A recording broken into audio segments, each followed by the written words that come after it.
এটা কি পাখি বলো? monkey, এটা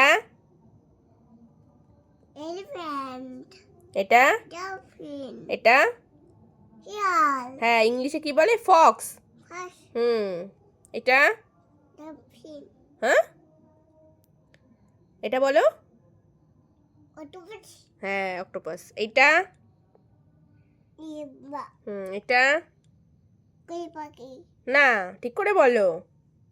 গ্রিন কালারের কি পাখি এটা? হ্যাঁ parrot, হ্যাঁ, এই তো হয়েছে। আর এইটা kangaroo, এইটা এটা কি? koi পাখি, হ্যাঁ, আর এইটা বিশাখী, আচ্ছা, এইটা কি বলো? লায়ন, হ্যাঁ, লায়ন। গুড। আরো অনেক ছিল, সব হারিয়ে ফেলেছে কার্ড, এই কটা আছে।